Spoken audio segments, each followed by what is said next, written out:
நீதியை தேடி YouTube channel நேயர்களுக்கு திண்டிவன ராஜாவின் வணக்கம். நாம் பார்க்க இருக்கிற தலைப்பு நீதியை தேடி களப்பணி 5 என்ற தலைப்பு தாங்க. ராணிப்பேட்டை மாவட்டம் நெமிலி தாலுக்கா பணப்பாக்கம் பகுதியை சேர்ந்த பாதிக்கப்பட்டவர்களுக்கு நெமிலி தாலுகா ஆஃபீஸ்லேருந்து சம்மன் வந்திருப்பதாகவும், தங்களுக்கு சட்ட உதவி வேணும்னு திருத்தணியில் செயல்படும் நம்ம பாதிக்கப்பட்டோர் கழகம் அலுவலகத்திற்கு வந்திருந்தாங்க. வந்தவங்களுடைய சுவத்தில் மரம் ஒன்று வளர்ந்து இருப்பதாகவும், அந்த மரத்தை அப்புறப்படுத்த பக்கத்து வீட்டுக்காரர் பிராது கொடுத்து இருப்பதாகவும் சொன்னாங்க.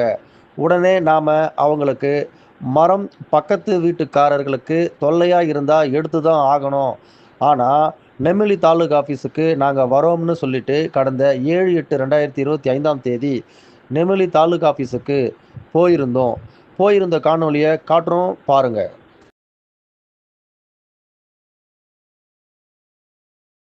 நெமிலி தாலுகா ஆஃபீஸில் வட்டாட்சியரும் இல்லை, தலைமையிடத்து துணை வட்டாட்சியரும் இல்லை, A2 செக்ஷன் கிளர்க்கும் இல்லை.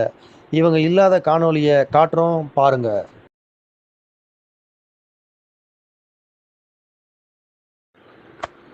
உடனே A2 கிளர்க்கு சேரில் C1 கிளர்க்கு இருந்தாங்க.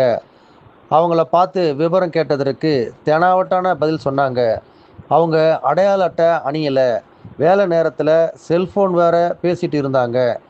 சரிதான் என்று ராணிப்பேட்டை கலெக்டர் ஆஃபீஸுக்கு ஃபோன் பண்ணி பாதிக்கப்பட்டோர் கழகத்திலிருந்து பேசுகிறோம் என்று ஆரம்பித்து நெமிலி தாலுகா ஆஃபீஸில் யாருமே இல்லை என்று சொன்னதும் இதோ வர சொல்கிறோம்னு சொன்னாங்க. அடுத்த 2 நிமிஷத்தில் ஜோனல் டிடின்னு ஒருத்தர் வந்தார். அவரை விசாரிக்க வச்சோம். அந்த காணொலியும் காட்டுறோம் பாருங்கள்.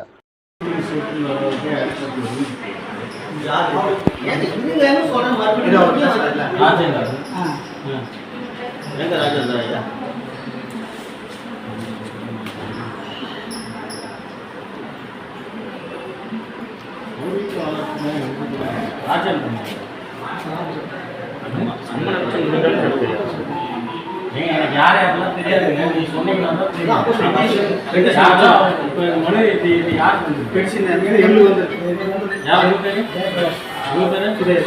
சரி, நீங்க 2 பேர்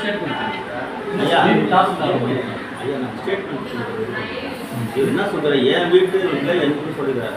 முதல்ல இந்த ஆவணங்கள் நீங்க சரி பார்த்தீங்களா?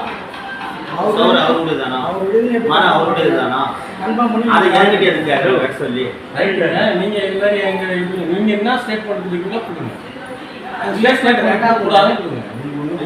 விசாரணை அதிகாரி நாங்கள் சொல்ல நல்லா தெரிஞ்சுங்க. கோர்ட்லையும் சரி எங்கேயும் சரி நீங்க என்ன சொல்றீங்களோ ஆப்போசிட் பார்ட்டி சொன்னா 2 தான் எடுப்பாங்க. உங்க பேச்சு மட்டும் எடுத்துட்டு தீர்ப்பு சொல்லுங்க. அதே மாதிரி நீங்க உங்களுக்கு டிஸ்டர்பன்ஸாக இருக்குதுன்றீங்க, இல்லை நீங்கள் மரம் அந்த இது போகலான்னு இல்லை, அது மாதிரி இல்லைன்னு சொல்லி ஸ்டேட்மெண்ட் கொடுங்க. அவ்வளோதான் ஸ்டேட்மெண்ட் கொடுங்க சார்.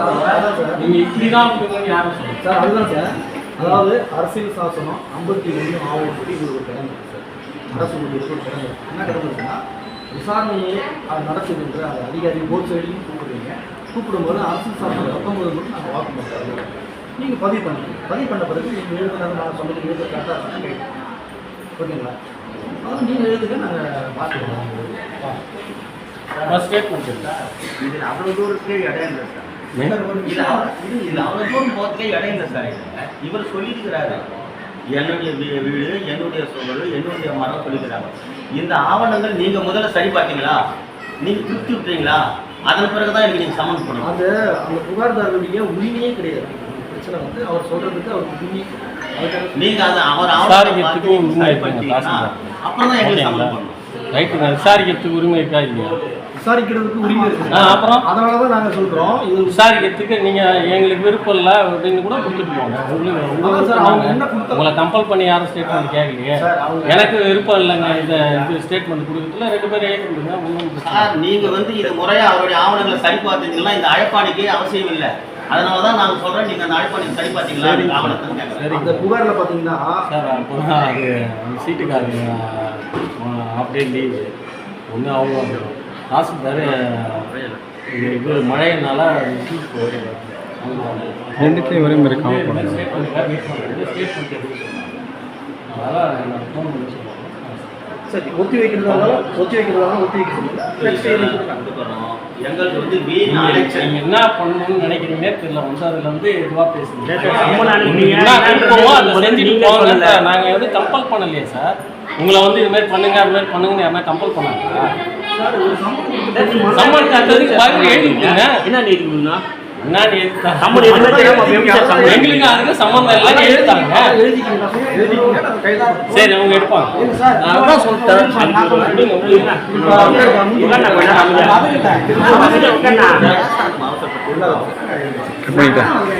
இதுக்கு அப்புறமா C1 கிளர்க்கு வாக்குமூலத்தை எழுத ஆரம்பித்தாங்க. அப்போ சொன்ன வாக்குமூலம் என்னவென்னா, நாங்கள் ஆஜராகிட்டோம், பிராதில் இருக்கிற சுவரும் சுவத்தில் இருக்கிற மரமும் எங்களுக்கு உரிமையானது என்றும், இந்த பிரச்சனை அரக்கோணம் மாவட்ட உரிமையல் நீதிமன்றத்தில் OS நம்பர் 21/2020 என்ற வழக்கில் உள்ளது என்றும், இந்த பிராதின் விசாரணை அதிகாரிக்கு தெரிவிக்கிறோம் என்றும், இந்த வாக்குமூலம் எங்களால் சொல்ல சொல்ல C1 கிளர்க்கு எழுதினார் என்றும், அந்த வாக்குமூலத்தில் அவர் மட்டுமே சைன் போட்டுக்கொள்ள எங்களுக்கு எந்த ஆட்சேபனையும் இல்லை என்றும், நம்ம கூட வந்தவர்கள் கையெழுத்து போடாமல் எழுந்து வர சொல்லிட்டோம். அதை கவனித்த C1 கிளர்க்கு பேந்த மொழி முழிச்சாங்க. அவங்களுக்கு சட்டம் தெரியாட்டி நாம் என்ன பண்ணுறது? நன்றி, வணக்கம்.